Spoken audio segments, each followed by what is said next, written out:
Jaganmohan Reddy A1 A2 అయిపోయింది A1 ఈరోజు వినుకొండ అనే ఒక ఊర్లో ఒక రషీద్ అనే అబ్బాయిని జిలా అనే అబ్బాయి నడి రోడ్డు మీద చంపేసిన తర్వాత వెంటనే మన గురువు గారు మంచి కాన్వాయ్ వేసుకొని జబర్దస్త్గా గబగబా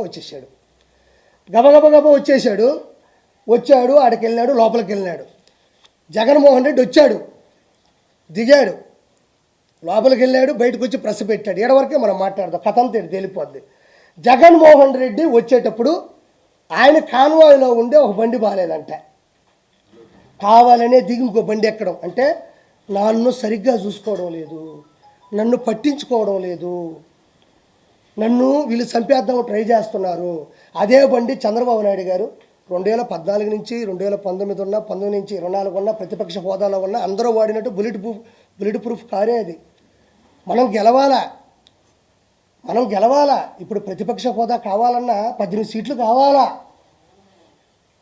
మనం అలాంటి కాన్వాయ్ కావాలన్నా మనం గెలవాలా మనం గెలవకుండా మనకు కావాలా అంటే కుదరదేడా ఐఏఎస్ ఉంటుంది ఐపీఎస్ ఉంటుంది ఇక్కడ ఎమ్మెల్సీ ఉంటుంది లేకపోతే మన ఎమ్మెల్యే ఉంటుంది మెంబర్ ఆఫ్ లెజిస్లేటివ్ అసెంబ్లీ ఉంటుంది లేదా మెంబర్ ఆఫ్ లెజిస్లేటివ్ కౌన్సిల్ ఉంటుంది దానికి తేడా ఉంటుంది మనం గెలవడంలోనో ప్రజల చేత ఎన్నుకోపోవడంలోనో మన మెజారిటీ వల్ల మనకు వచ్చేటువంటి స్థాయి ఉంటుంది తప్ప మనం గబగబా దిగేసి ప్రాంక్ వీడియోస్ చేస్తారు చూడు గబగబా ఈ బండి దిగి ఆ బండి ఎక్కినంత మాత్రాన జగన్మోహన్ రెడ్డి చెప్తున్నా నీకు ఎవడు కొత్త బండి ఎవడు ప్రభుత్వం ఏదైతే నియమిస్తుందో ఆ బండే ఇస్తారు నీకు ఒకటో పాయింట్ దాన్ని జనాల ముందు ఫోకస్ చేయడం నన్ను అంటే ప్రజలు ఒక చోట ఉంటే మనోడు ఉడికెత్తిపోతాడు ప్రజలు ఒక చోట ఉన్నాడంటే ఉడికెత్తిపోతాడు ఆ ఉన్మాది ఎట్ట ఉడికెత్తిపోతాడంటే వాళ్ళ ముందు చేయాలి అంటే వాళ్ళ ముందు చేస్తే కదా అమ్మో జగన్మోహన్ రెడ్డికి బండి తీసేసి ఆ బండి ఇచ్చారు ఆ బండిలో చంపేస్తారేమో అందుకని ఇంకో బండి ఎక్కాడు అనేది అక్కడ చిత్రీకరించడానికి ట్రై చేశాడు ఇది ఒకటో పాయింట్ జనాలు తెలుసుకోవాలా రెండో పాయింట్ వచ్చిన తర్వాత ఏం చేశాడు బండి డోర్ తీసి చక్కగా నోరు ఓపెన్ చేసి ఇలా పెట్టి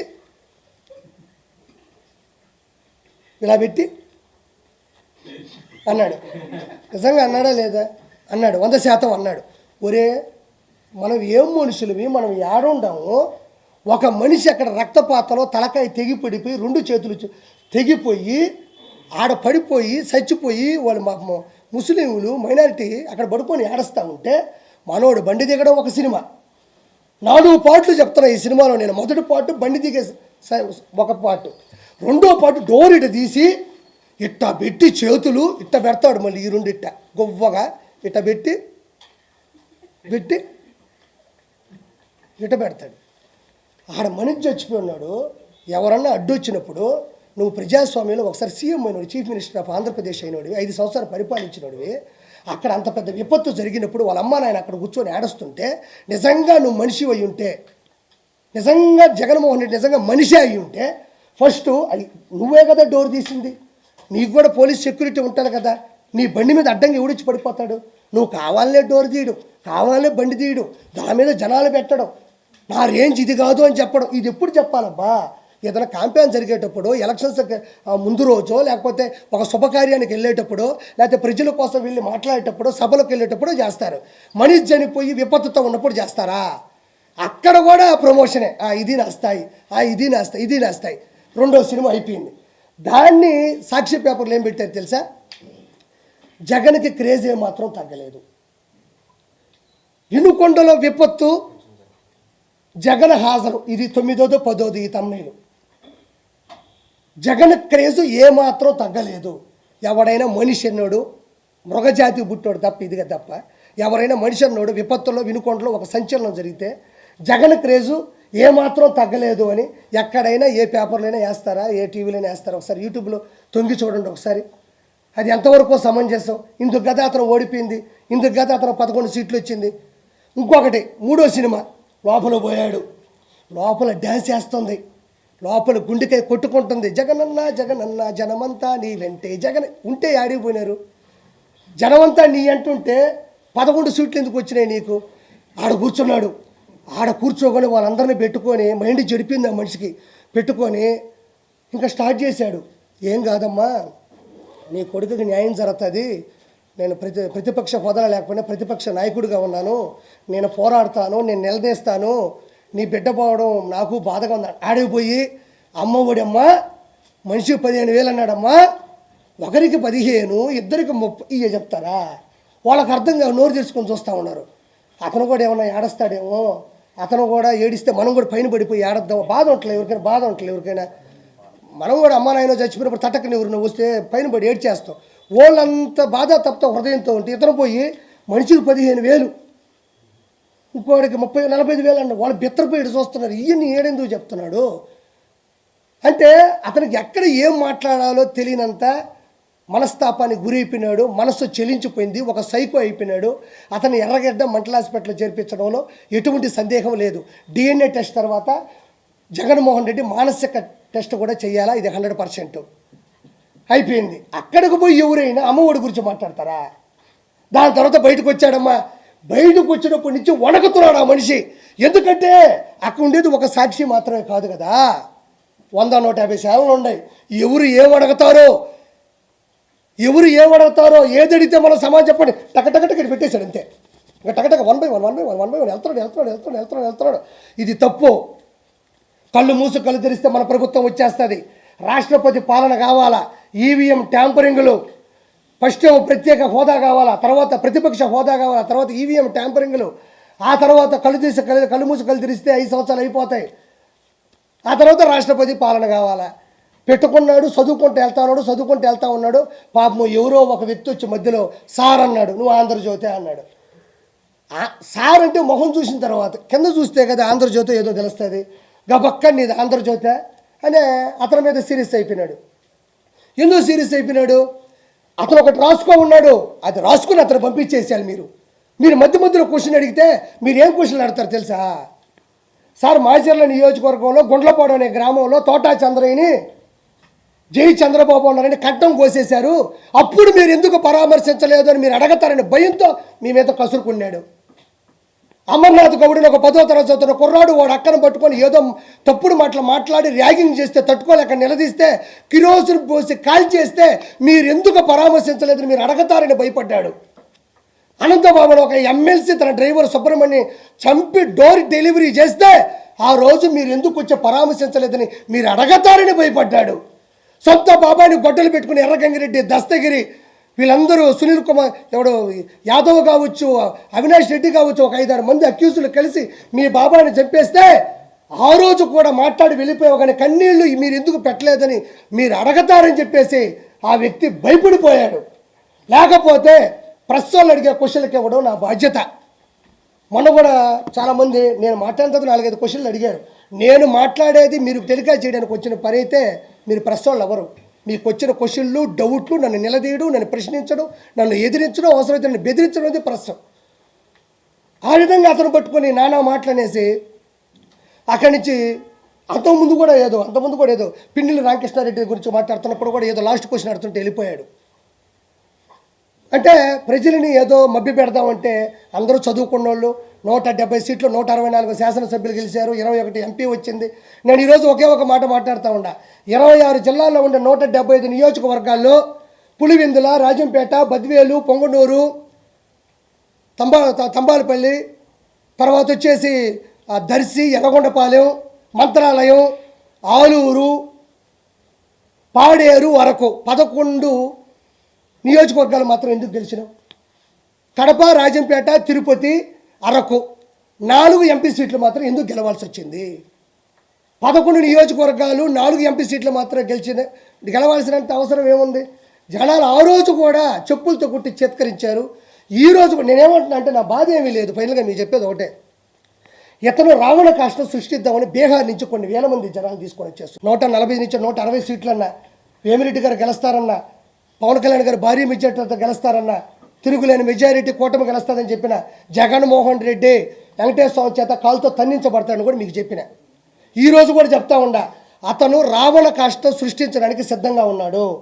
అంటే మధ్యంతర ఎన్నికలు అంటే ఏమంత అవిశ్వాసం జరిగింది, ఏమంత అవిశ్వాస తీర్మానం ఉంది, ఏమంత ఒక వ్యక్తి, ఒక రషీద్ అనే కుర్రాడు, ఒక జలాన్ అనే కుర్రాడు, ఇద్దరు ముస్లిం మైనారిటీ సభ్యులు, ఇద్దరు కూడా ఆల్రెడీ వైఎస్ఆర్సీపీలో ఉన్నోళ్ళే. వాళ్ళు వైఎస్ఆర్సీపీలో ఉన్నారు, ఫోటోలు దిగుతున్నారు. వాళ్ళు ఒక 5-10 సంవత్సరాల నుంచి కూడా గొడవలు పెట్టుకొని పెట్రోల్ మీద వాళ్ళ బైక్ మీద ఇతను దాడి చేయడం, వాళ్ళ చెల్లిని ఇతను ఏదో అనడం, వాళ్ళ మీద కూడా ఎఫ్ఐఆర్లు కూడా ఆల్రెడీ బుక్ అయ్యి ఉండే స్థానికంగా కూడా వినుకొండలో. ఇవన్నీ ఉన్నప్పుడు జగన్మోహన్ రెడ్డి ఒకటి చేయాలి, రావాలి, అమ్మ మేము ప్రశ్నిస్తాం, మీకు న్యాయం చేస్తాం, మీరు చనిపోయిన దానికి మేము బాధపడుతున్నాం, డబ్బులు ఇప్పిస్తామని చెప్తాం. వచ్చి రాగానే ఇది చేసింది టీడీపీ వాళ్ళిద్దరూ వైఎస్ఆర్సీపీ అయ్యి ఉంటే, నీ కార్యకర్తలు అయ్యి ఉంటే, వాళ్ళకి పడకపోతే వాళ్ళు చచ్చిపోయినా కూడా ఒక మనిషిని విడదీసి టీడీపీలు వేస్తావా? అది ఎంతవరకు సమంజసం? అదేమన్నంటే ఫోటో దిగు, ఏమయ్యా నేను కూడా ఒక బర్త్డే చేసుకుంటా, 10 మందిని పిలిస్తే 20 మంది వస్తారు, వాళ్ళు వచ్చి నాతో ఫోటో దిగి నోట్లో ఒక కేకు పెట్టినప్పుడు నోరు మూసుకుని ఉంటాను. నేనా నోరు తెరుస్తాను కదా? నోరు తెరిగినా అది సభా మర్యాద కదా? నోరు తెరిగినా వాళ్ళు ఏమన్నా చెప్పండి, ఏమన్నా ఎమ్మెల్సీయా, జడ్పీటీసీయా, ఎంపీటీసీయా, లేకపోతే వాళ్ళు ప్రధాన కార్యకర్తలా, లేకపోతే మీ చేత సభ్యత్వం తీసుకున్న వాళ్ళు వైఎస్ఆర్సీపీ టీడీపీ అని చెప్పడానికి, లేకపోతే ఇంతకుముందు ఎమ్మెల్యేలా, లేకపోతే ఒక స్పోక్ పర్సన్సా, లేకపోతే అంతర్జాతీయ ప్రధాన కార్యదర్శులా, వాళ్ళని వీళ్ళు టీడీపీ అని చెప్పడానికి వాళ్ళు చేసినటువంటి ప్రోత్సాహంగా ఉన్నటువంటి వాళ్ళకు ఉన్నటువంటి పదవి ఏంది? వాళ్ళు సామాన్యంగా ఎవరుంటే వాళ్ళ జోలికి వెళ్ళేవాళ్ళు. కాబట్టి ఆ విషయంలో కూడా వాళ్ళిద్దరు వైఎస్ఆర్సీపీ కార్యకర్తలు వాళ్ళు కొట్టుకున్నారు, చనిపోయినారు. కానీ అందరం కూడా బాధపడాల్సిన విషయం ఏంటంటే వాళ్ళు ఆ విధంగా కొట్టుకోవడం, చనిపోవడం, నడి రోడ్డు మీద కూడా జరగడం అనేది వాళ్ళ తల్లిదండ్రులు తీరని దుఃఖం. అది వాళ్ళు త్వరగా కోలుకోవాలని ప్రభుత్వం కూడా వాళ్ళకి మంచి చేయాలని మనస్ఫూర్తిగా కోరుకుంటాం తప్ప అది వచ్చేసి టీడీపీ వీళ్ళు వచ్చేసి అంటే అతను పరామర్శించాలంటే ఎన్ని పరామర్శించకూడదు. ఒక చిన్న రుజువు ఇస్తాను.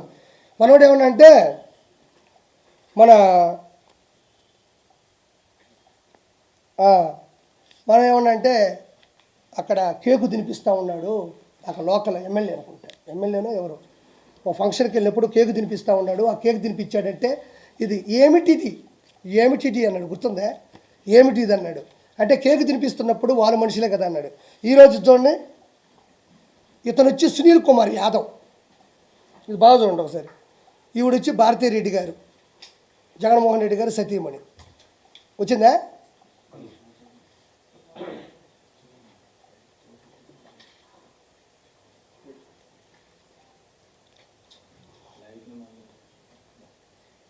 ఓకేనా? అంటే ఈ సునీల్ కుమార్ యాదవ్ అనే వ్యక్తి ఎర్రగంగిరెడ్డి, దస్తగిరి, భాస్కర్ రెడ్డి, తర్వాత అవినాష్ రెడ్డితో పాటు మన వివేకానంద రెడ్డి గారిని చంపిన కేసులో ప్రధాన నిందితుడు. ఆల్రెడీ అతని మీద కేసు ఫైల్ అయింది, ఎప్పుడు జైలుకి వెళ్తారో తెలియదు.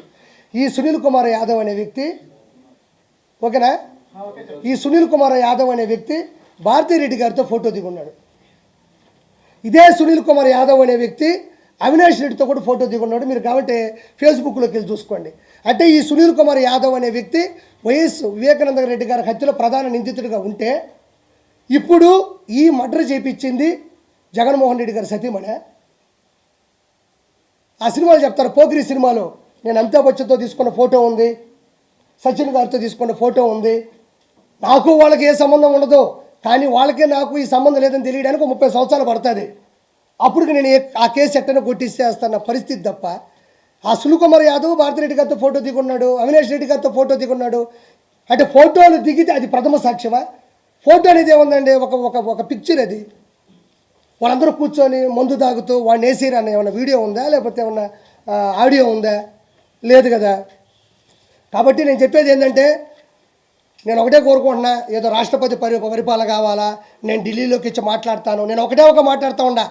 ఎవరైనా చచ్చిపోతే బెంగళూరు ప్యాలెస్లో కూర్చొని మందు హక్కుంటా, బెంగళూరు ప్యాలెస్లో కూర్చొని మంచి ఓటకాయ వేసుకుంటా తాగతా, ఎవరైతే చచ్చిపోతే చెప్పండి, శభం అని పెడితే చెప్పండి, కార్లు వేసుకొని వచ్చేస్తా, అక్కడ మాట్లాడేస్తా అంటున్నాడు జగన్మోహన్ రెడ్డి.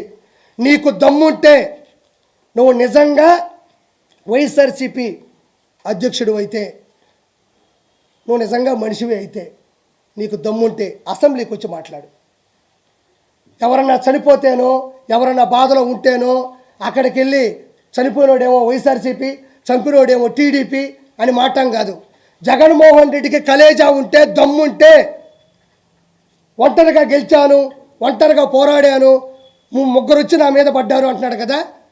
నీకు దమ్ముంటే అసెంబ్లీకి వచ్చి మాట్లాడు. నీ దమ్మేంటో నీ ధైర్యం ఏంటో అసెంబ్లీలో తేలిపోతుంది. ఎందుకు అసెంబ్లీ నుంచి తప్పించుకుంటున్నావు? నిన్ను ఎవరన్నా కొట్టారా, ఎవరన్నా తిట్టారా? నిలదీస్తారు. ఆ రోజు చంద్రబాబు నాయుడు గారు సత్యమణి భువనేశ్వర్ గారిని పట్టుకొని మీరు వంశీ మాట్లాడుతూ ఉంటే చక్కగా నవ్వుకోలేదా? జగన్మోహన్ రెడ్డి భువనేశ్వర్ గారిని పట్టుకొని నిండు సభలో అసెంబ్లీ సాక్షిగా వల్లభనేని వంశీ ఒక అతి పెద్ద తప్పుడు మాట మాట్లాడినప్పుడు ఆయన అందరూ ఖండించారు. వైఎస్ఆర్సీపీలో ఉన్న సామాన్య మనుషులు కూడా ఖండించారు కాబట్టి 11 సీట్లు వచ్చినాయి. నువ్వు ఈరోజు దేనికి భయపడుతున్నావు? వాళ్ళు నీలాగా మీ ఇంట్లో ఆడవాళ్ళని అనరు. 100% మాటిస్తున్నా జగన్మోహన్ రెడ్డి, మీ ఇంట్లో ఉండే ఆడవాళ్ళు కానీ, మీ ఇంట్లో ఉండే పెద్ద మనుషులు కానీ, ఈ కూటమి సభ్యులు ప్రముఖంగా చంద్రబాబు నాయుడు గారు కానీ, మంగళగిరి ఎమ్మెల్యే అయినటువంటి ఐటీ మంత్రి అయినటువంటి ఎవరైతే ఉన్నారో లోకేష్ గారు కానీ, డిప్యూటీ సీఎం పవన్ కళ్యాణ్ గారు కానీ, ఆడవాళ్ళ గురించి అయితే 100% నిండు సభలో తప్పుగా మాట్లాడరు. వాళ్ళు 100% నువ్వు అన్నా కూడా తిరిగి మాట. ఇంకెందుకు భయపడుతున్నావు? ఎందుకు భయపడుతున్నావు అంటే నువ్వు చేసిన అవినీతి, నీకున్న అజ్ఞానం, నువ్వు చేసిన తప్పుడు చేష్టాలు. శ్రీరెడ్డి చేత ప్రత్యేకంగా ఒక ఆడమనిషి చేత బూతులు తిట్టించి తట్టుకొని వర్రా రవీందర్ రెడ్డి అని ఉంటాడు. మీకు చాలామంది తెలియకపోవచ్చు, జనాలకు తెలియాలి. వర్రా రవీందర్ రెడ్డి అని ఒకడు ఉంటాడు. ఆడెవడో కాదు, భారతీ రెడ్డి పర్సనల్ సెక్రటరీ. ఇది చాలామందికి తెలియదు, దయచేసి జనాలు తెలిసేలా చేయండి. వర్రా రవీందర్ రెడ్డి అని ఉంటాడు, వైఎస్ భారతీ రెడ్డి గారి పర్సనల్ సెక్రటరీ, పిఏ. ఆ వ్యక్తి రియల్ టైం గవర్నెన్స్లో ఒక జాబ్ తీసుకొని 80,000 శాలరీ ఇప్పించి, ఆ వ్యక్తి ఫేస్బుక్లో మీరు వెళ్తే అతను ఫేస్బుక్లో పెట్టిన పోస్టులు చూస్తే మీరు అందరూ బిత్తరపోతారు. చాలామందికి తెలియదు అది. నేను అవి చూపిద్దామని కూడా ప్రింట్లు తీసుకొని అవి చదివాలన్నా, ఒకవేళ మీరు తీసి ప్రచురించాలన్నా కూడా మన కళ్ళలో నీళ్ళు తిరిగిపోతాయి. అంత దారుణమైనటువంటి బూతులు. ఒక వైఎస్ భారతీ రెడ్డి గారి పర్సనల్ సెక్రటరీ ఒక చిన్న పదవి తీసుకొని అతను పెట్టిన పోస్టులు కానీ మీరు ఫేస్బుక్లో చూస్తే మనం కళ్ళలో నీళ్లు వస్తాయి. మా అమ్మ సాక్షి, వెంకటేశ్వర సాక్షిగా చెప్తున్నా. నేను వెంకటేశ్వర అన్నానంటే నేను తప్పు చేస్తే నాశనం అయిపోతాను. ఆయనలాగా నాశనం అయిపోవాలని ధైర్యం నాకు ఉంది.